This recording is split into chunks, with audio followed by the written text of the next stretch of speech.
Olá, sejam bem-vindos a mais um vídeo aqui no Viver de Código. Como vocês repararam no início do Viver de Código YouTube, canal do YouTube, eu comecei por fazer o curso gratuito de HTML e CSS, mas que no momento todos esses conteúdos estão a ser abordados dentro da plataforma. Isto é, dentro da plataforma vocês têm os conteúdos sequenciais, têm os passo a passo para não perderem qualquer tempo, e lá na plataforma vocês têm essa facilidade. Não perdem tempo, vão diretos ao assunto e eu passo-vos todo o conhecimento que eu tenho dentro e fora das empresas, não só conhecimento técnico, como também mindset e orientação de carreira. Neste episódio vocês vão ter acesso a uma aula na íntegra, uma aula que está dentro da plataforma. Sem mais demoras, fiquem com a aula e bom proveito, espero que gostem e bons estudos. Alô malta, sejam bem-vindos a mais um episódio de Desvendando o Frontend. Neste episódio vamos estar a abordar aqui elementos de formulário, portanto aqui alguns elementos que eu acho essenciais para utilizar em formulários, e na próxima aula vamos estar aí também a viajar pelos vários tipos de input, por isso, muito importante, peguem no vosso laptop e façam comigo este exercício que eu vos vou propor neste episódio, ok? Portanto, vamos sem mais demoras para o Visual Studio Code, onde podem ver que já tenho aqui um exemplo do que vamos abordar nesta aula, só para vocês terem aqui uma visualização real de todos os elementos que vamos abordar nesta aula, ok? Eu fiz esta página de exemplo. Portanto, primeiramente, vamos explorar aqui os vários elementos para formulários. Como eu já disse, temos aqui o primeiro elemento que nós já vimos, que é o input, portanto, inserção de texto simples, é o mais básico de todos e o que provavelmente vocês vão utilizar com mais frequência nos vossos projetos, ok? Depois temos o select. O select, ok, vocês já devem ter visto todos estes elementos algures pela net, pela vossa navegação, durante todos estes anos de existência que vocês têm como utilizadores de os mais variados sites, mas não sabem o que é que está por trás, nem sabem a nomenclatura destes elementos por parte de developers, e é importante saberem isso. Esta caixa onde vocês têm várias opções para selecionar, ok? Vocês já devem ter visto alguns aí nos vários variados formulários, chama-se Select, ok? E o Select é um elemento muito utilizado. Depois temos aqui o Multiple Select, que já temos a possibilidade de selecionar vários elementos clicando ou no Shift ou no Command, neste caso aqui no Mac, ou então se calhar no vosso Control, se estiverem no Windows, ok? Vocês selecionam um, selecionam dois, selecionam três, selecionam os que vocês quiserem e vão ter depois aqui 3 seleções a ir para o vosso servidor. Já no Select, Single Select, só podem selecionar um de cada vez, é a diferença. O Multiple selecionam vários, o Single selecionam só um, portanto, sendo que o default, portanto o base, vai ser sempre o single select, vai ser sempre o que nós chamamos de select só. Depois avançamos para a text area. A text area é um input, só que um input só dá para escrever numa única linha, e a text area, para além de dar para ter aqui um valor pré-definido, tu podes escrever em mais do que uma linha, ok? E podes determinar isso como colunas, linhas, tudo mais no próprio código. Temos depois aqui o field set. O field set, eu até pus aqui uma descriçãozinha, é usado para agrupar vários dados relacionados com o formulário. Basicamente tu agrupas ali uma secção de vários inputs. Neste caso eu pus aqui o utilizador, secção utilizador. Eu até era suposto ter aqui a segundo nome, até vou alterar aqui muito rapidamente no exemplo, porque este ficheiro é mesmo de exemplo.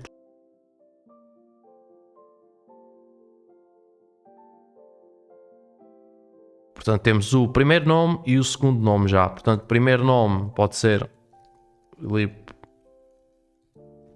e o segundo Covas, ok? E submetem. Portanto, temos aqui o field set, já sabem, é um agrupador de elementos. Neste caso, podemos ter aqui um input e um select, um input e um text area. E, portanto, aqui vocês podem ter todos os elementos que vocês quiserem. Podem ter 2 elementos, como é o caso neste caso, ou podem ter 10, 20 elementos agrupados, ok? E vocês vão ter também aqui este aspecto, para além de terem o SEO, em termos de SEO, bem definido, portanto, os vossos engines, search engines, Googles e tudo mais, vão saber que aqui está um aglomerado de elementos dentro de um formulário, ok? Como também vão ter aqui esteticamente esta border pré-definida, que depois vocês podem dar o vosso estilo, o estilo que vocês quiserem, ok? Portanto, aqui, por último, vamos ter este data list, vou fazer zoom, vamos ter aqui, por último, este data list, que é nada mais, nada menos do que uma espécie de autocomplete. Portanto, é um input, mas reparem, quando eu clico, ele dá logo aqui uma ajuda, ok? E depois, quando eu escrevo, ele vai fazendo uma filtragem daquilo que nós queremos. Portanto, eu seleciono aqui Opera e é o nosso browser que nós escolhemos aqui, é o Opera. Mas, por exemplo, colocar outra coisa qualquer, ele já não me aparece, ok? Portanto, é um autocomplete, mas neste caso no HTML ele tem o nome Data List. Já nos frameworks, nas UI libraries que nós vamos dar mais à frente, vocês vão reparar que este Data List vai se nomear como autocomplete. Portanto, o nome nos componentes de UI library e nas frameworks, ele é mais popular como autocomplete. Portanto, sem mais demoras, vamos estar a criar este ficheiro que eu criei aqui de exemplo, mas na prática, portanto, criando aqui o nosso index.html. Portanto, sem mais demoras, vamos aqui, index.html, e vamos começar por criar aqui o nosso doctype, não é?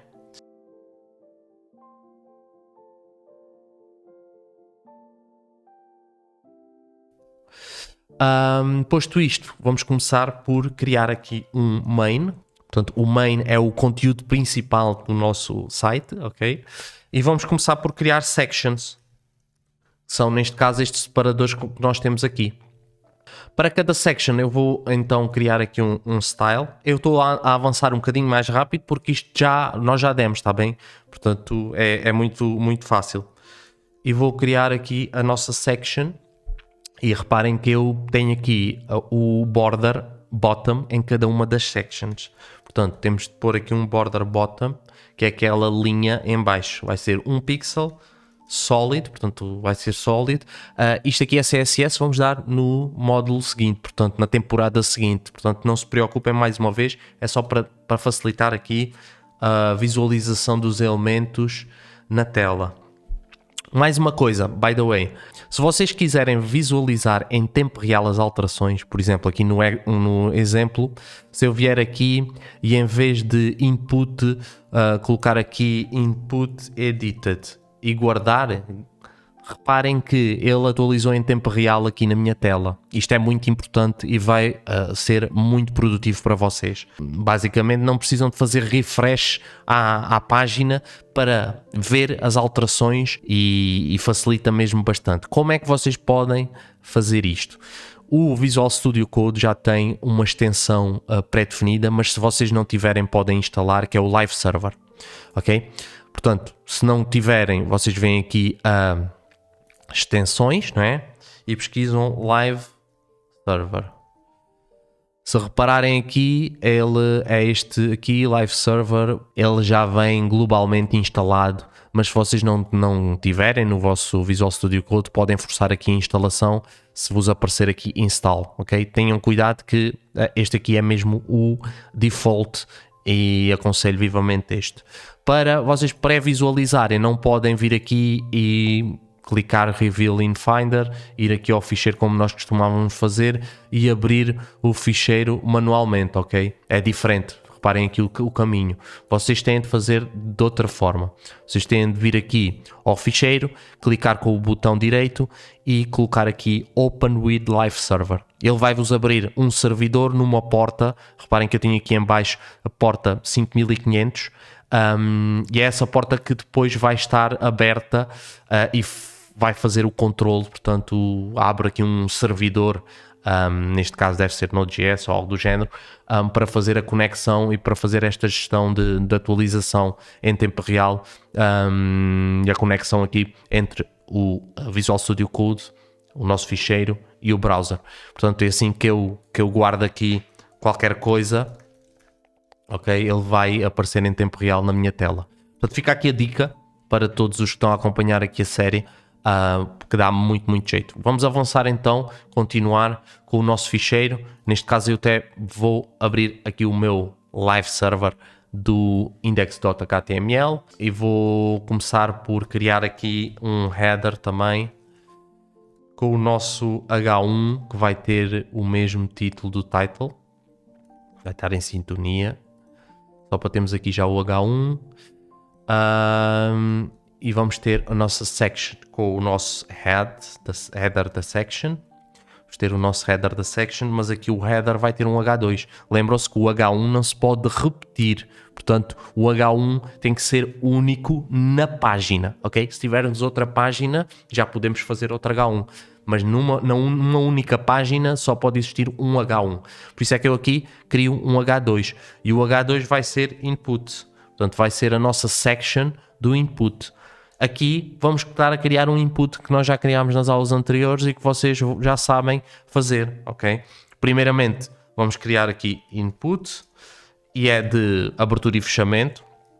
Temos o name do nosso input vai ser primeiro nome, ok? O placeholder que vai ser primeiro, insira o primeiro nome, ok? Temos o primeiro nome com o placeholder e temos aqui depois o nosso label, não é? A fazer a referência, como vocês já sabem, primeiro nome. Este label vai precisar de ter o quê? Vai precisar de ter o for. O for que vai ter o mesmo nome, portanto, do name. Portanto, temos aqui para fazer aqui a tal referência. Ok, já está. Guardamos. E vamos só dar aqui um padding para ele se afastar um bocadinho aqui da nossa border bottom. Ok, portanto, padding. E vai ser um padding 20 pixels. Portanto, já temos a nossa section do input. Isto aqui vocês já sabiam como fazer, portanto, não há assim muito que enganar. Portanto, vamos duplicar aqui esta section e vamos começar aqui por fazer o select, o nosso select. Vamos tirar aqui o nosso input. Ora bem, o select vai precisar da label, tal como o input. E aqui vamos pôr o for, vai ser for e que vai ser o nosso name do nosso select, vai ser o cars. Vamos estar aqui a falar sobre carros. Escolhe um carro, ok? E então vamos precisar aqui do nosso select, vai ser a tag main do select e aqui dentro, como children, vamos ter as options do nosso select, ok? Portanto, aqui vamos ter o ID, que é opcional vocês colocarem isto. Portanto, eu aqui também podia pôr no input ID primeiro nome, não é? O ID é importante se tu quiseres, por exemplo, mas também podes chegar lá pelo atributo name. Mas se quiseres criar um identificativo único para o input que esteja globalmente acessível via JavaScript, vocês podem pôr aqui o atributo ID para identificar, e aqui vai ser cars também, name cars, e aqui vamos passar para as options, que basicamente as options são as opções do nosso select. Neste caso, se eu guardar, reparam que temos aqui o select com a arrowzinha, arrow down, mas quando clicamos não temos opções nenhumas. Portanto, aqui nós vamos, até vou pôr aqui 2 pontos para ser mais visível. E vamos por aqui option. Reparem que nós já temos aqui algumas ajudas que o Visual Studio Code nos dá. Vou pôr aqui a option. Dentro da option vai ser, o primeiro carro vai ser o Volvo. Reparem, option vai ter para efeitos visuais o que tu escreves como children vai ser o que é mostrado aqui na nossa option, portanto visualmente, mas o que vai depois ser o valor desta option quando selecionada vai ser um atributo que é o value, ok? E aqui nós pomos Volvo, podemos pôr Volvo com letra maiúscula, não é? Ou Volvo só com minúscula, e o nosso servidor depois já vai receber este dado. Portanto, aqui vamos replicar, vamos pôr aqui uma série de carros, de modelos de carros. Saab. E vamos pôr aqui o Fiat. E aqui o Fiat. Audi. Se eu guardar e se vir a lista, já temos aqui as nossas opções. Posso selecionar. Quando seleciono, ele vai para o servidor. O que vai para o servidor vai ser este Audi. Não vai ser a pré-visualização. A pré-visualização é só para efeitos de visualização no browser, ok?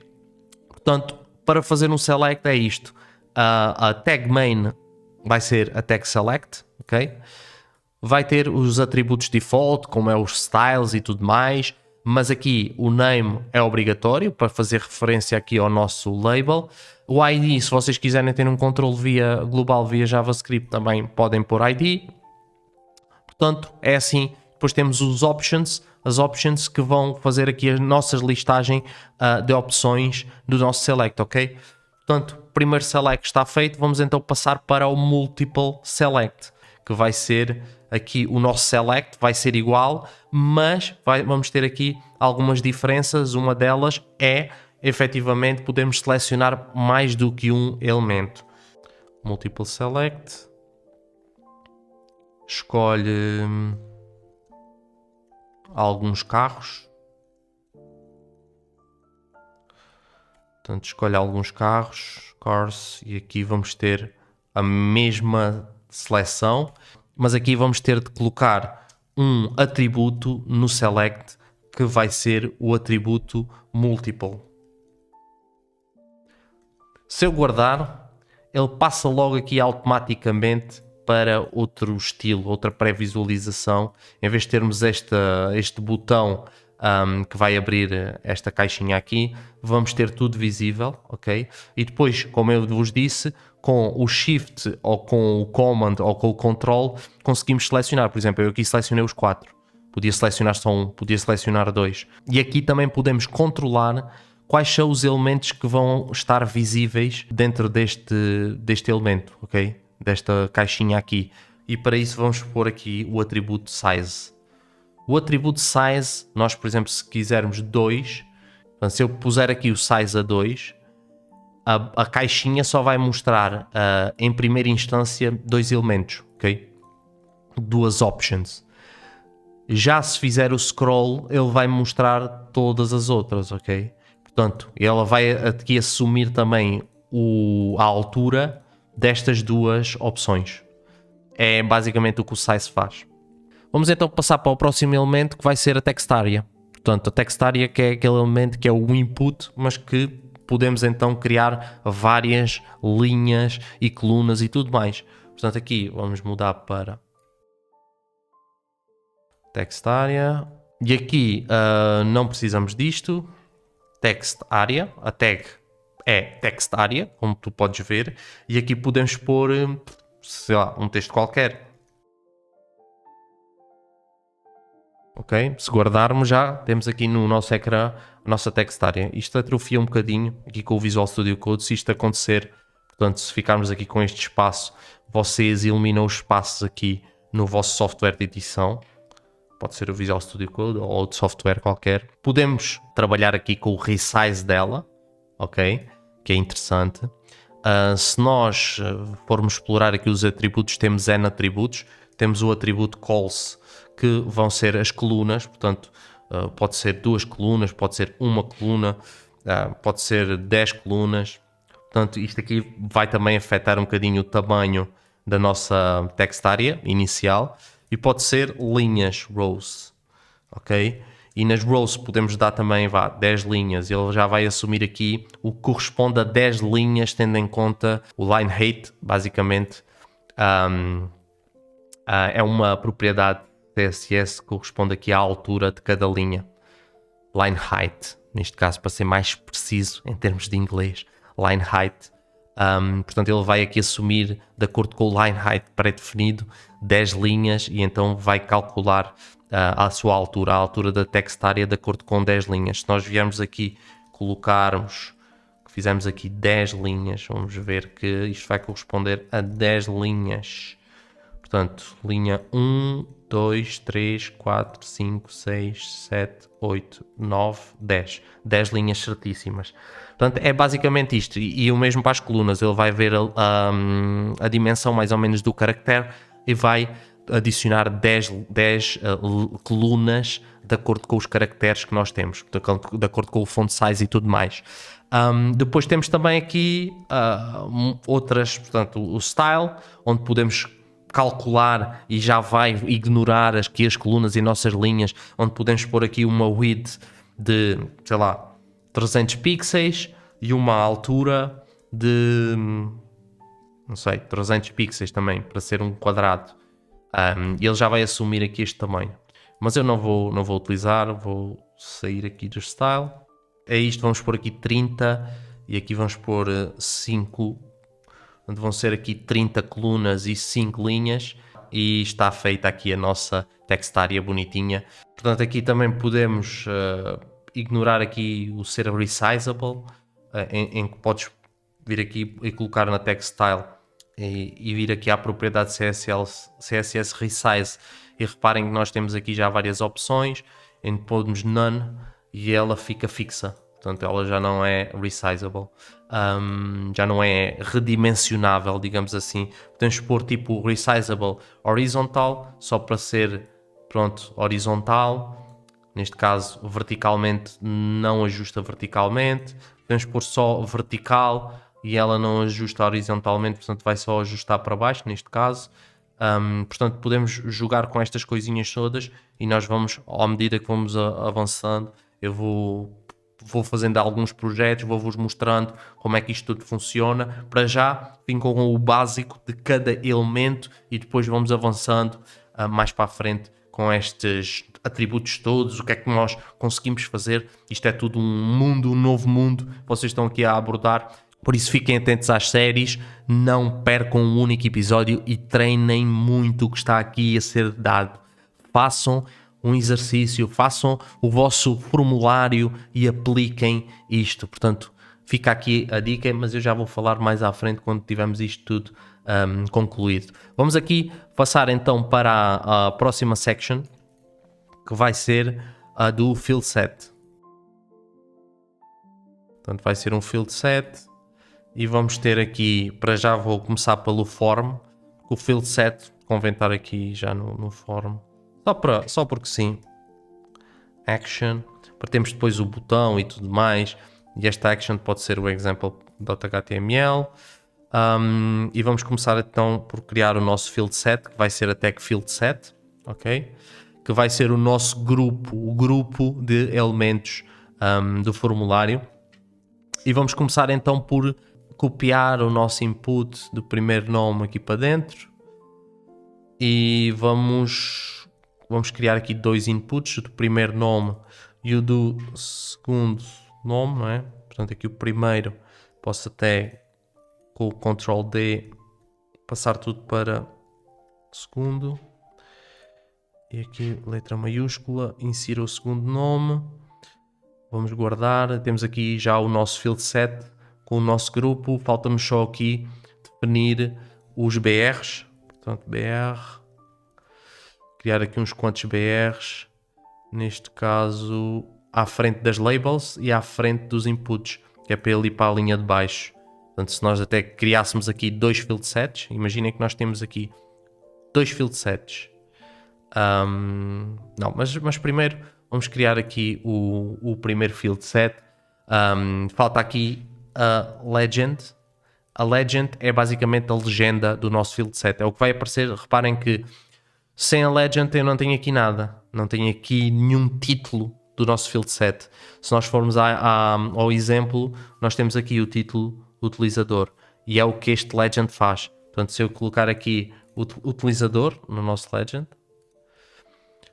e se for, neste caso, ao que nós estamos a fazer, ao index.html, já tem cá o utilizador. Portanto, vai ser o título da minha legenda. Vou aqui tirar estes BRs e vou, já agora para brincarmos um bocadinho, vou adicionar mais um field set, só para vocês terem a noção de como é que isto se comporta em termos de CSS e em termos visuais. Alterar password, ok? E vamos ter nova password e confirmar nova password. Portanto, nova password. E aqui vai ser password no for da nossa label. Portanto, se aqui no for é password, vamos ter de pôr o ID password, o name password. Neste caso o ID podia ser outro qualquer. Podia ser password ID, algo do género. Porque não tem relação direta. O for tem relação direta é com o name, ok? Mas pronto, vamos deixar então password como ID, insira a sua password. Neste caso nós esquecemos de aplicar aqui o type, mas ele não deu assim muito erro porque o type pré-definido do input é o type text, ok? Mas aqui sim, vocês coloquem quando estão aqui a fazer, portanto fizemos aqui o primeiro exemplo, type text, ok? Portanto eu aqui foi esquecimento meu neste caso, mas aqui nos nossos inputs, portanto aqui também type text, no segundo nome type text, e aqui no password vai ser type password. Lembram-se que o type define o tipo do input e define o comportamento também visual e de validação no browser, ok? Portanto aqui temos o nosso input, ok, type passwords,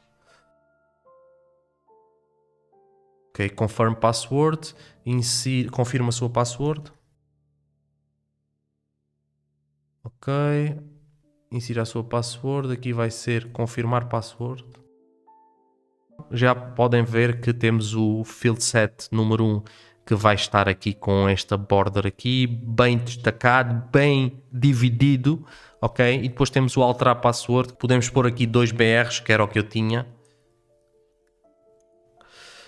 E podemos pôr outro input, ou então um button, funciona das duas formas. Vocês podiam pôr aqui um input ou um button, desde que tenha o type submit, que é para ele acionar aqui a action, cá em cima. Como eu já vos expliquei no episódio anterior, ele seleciona aqui este type submit, diz-nos que este input é para submeter o formulário, ok? E depois vamos ter aqui o value do input, neste caso vamos ter, como é input, vamos ter de funcionar aqui com o value, submeter, ok? E se repararmos, ele já tem, até está exagerado aqui, ok? Já temos aqui o nosso submeter cá em baixo. Podíamos então passar isto, em vez de input, podia ser um button. Neste caso até vou dar aqui o exemplo do button, mas só que em vez de termos o value submeter, no value submeter, íamos ter aqui como children do nosso elemento submeter, e aqui no button podíamos pôr aqui o type submit, e ele ia se comportar da mesma forma do input. Neste caso aqui até nem muda em termos de estilo cá no nosso browser. Vamos passar para a última section, ok? Vamos copiar aqui a section, se calhar, do Textaria, que tem menos conteúdo, e vamos abordar aqui a última section, que vamos estar a dar o data list.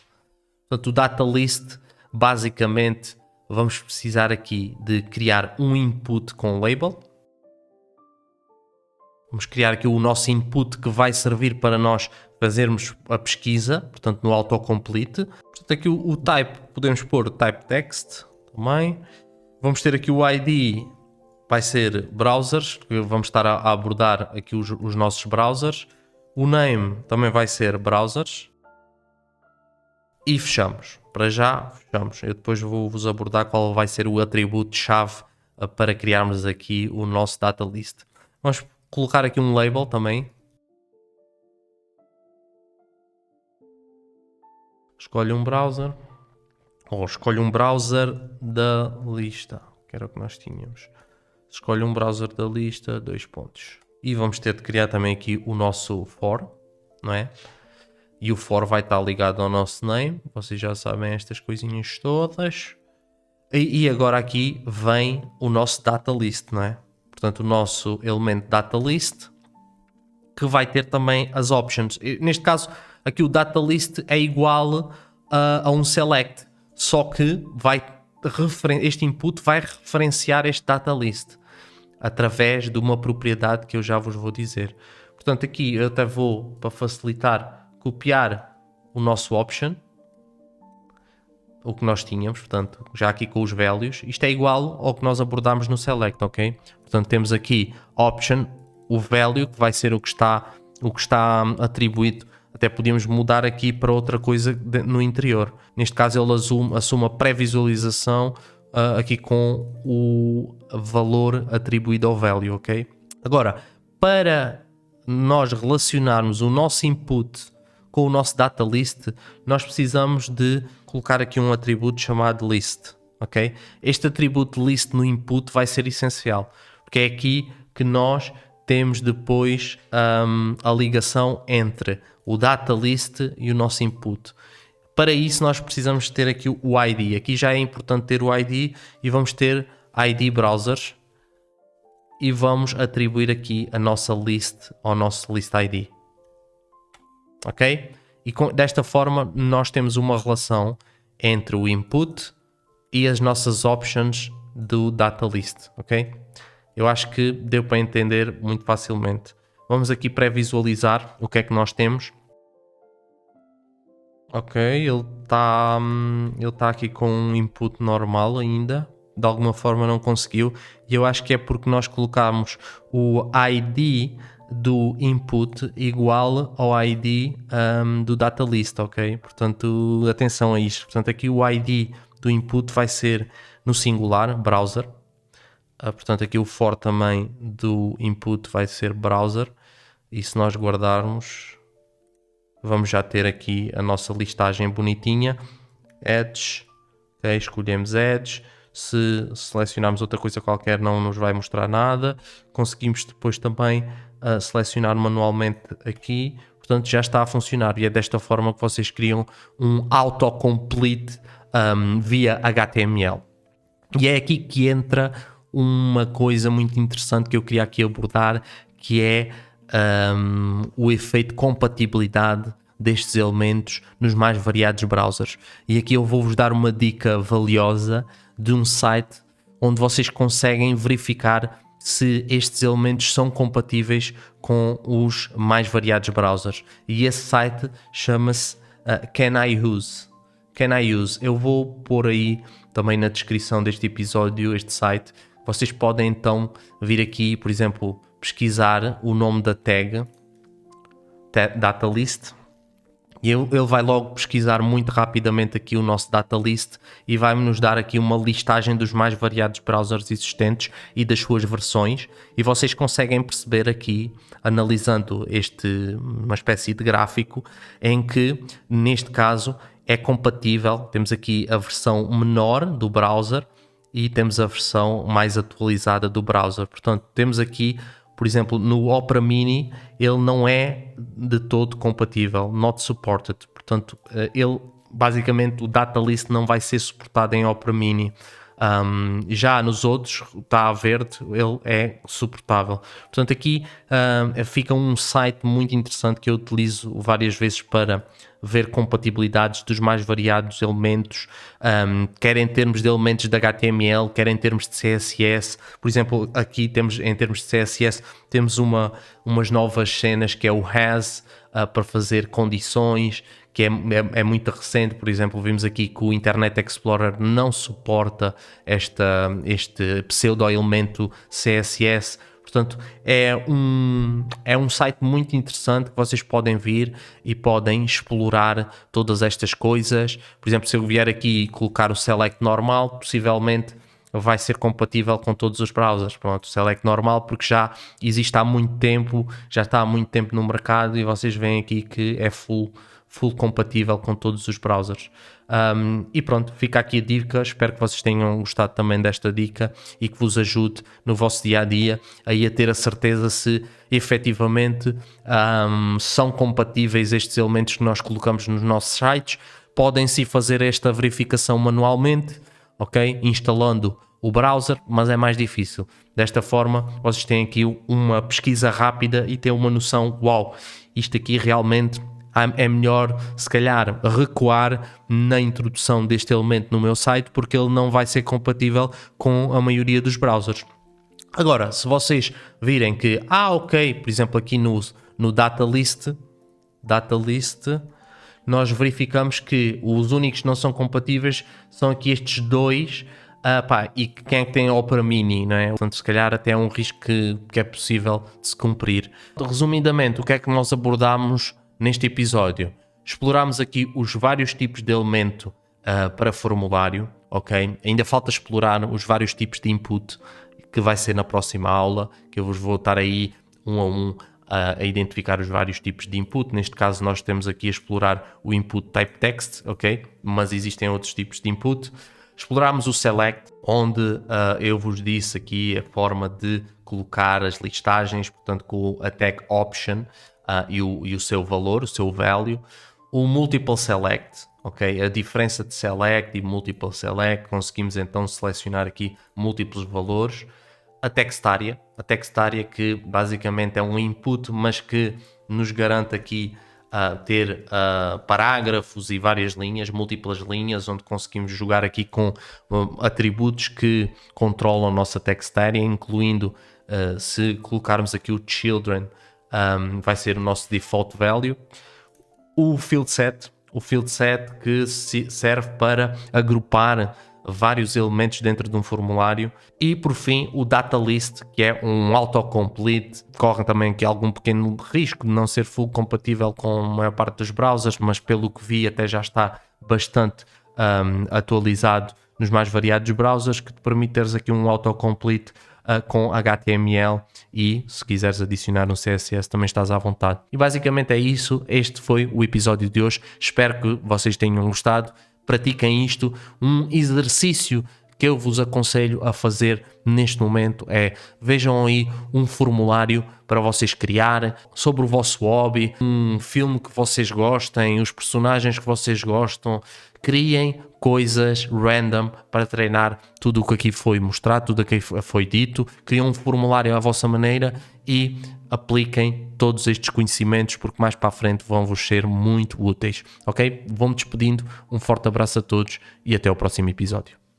E já agora, se quiserem continuar a ter um passo a passo completo, é muito simples. Basta aderir em viverdecódigo.pt, preencham o formulário, vão ter muitos conteúdos gratuitos também até chegar à adesão. Portanto, aproveitem. Estamos agora em pré-adesão, 50% de desconto, numa fase também um bocadinho limitada. Por isso, não te esqueças de garantir este valor, que é um acesso vitalício. Atenção, vocês têm acesso a conteúdos exclusivos a esta plataforma passo a passo. Ao contrário de muitos outros sítios, o Viver de Código tem um conceito um bocadinho diferente. Não é um curso, é sim um espaço onde tu podes encontrar de forma recorrente conteúdos, e neste caso lá dentro da plataforma eu identifico os cursos como séries e os módulos como temporadas, as aulas, os episódios e tudo mais. Tem todo este conceito meio Netflix, o que também ajuda a injetar-te aquela dopamina boa. Mas não se preocupem, os conteúdos aqui no canal do Viver de Código vão continuar, ok? São sim conteúdos que não são um passo a passo, são conteúdos mais temáticos, muitos deles se calhar de um nível mais avançado,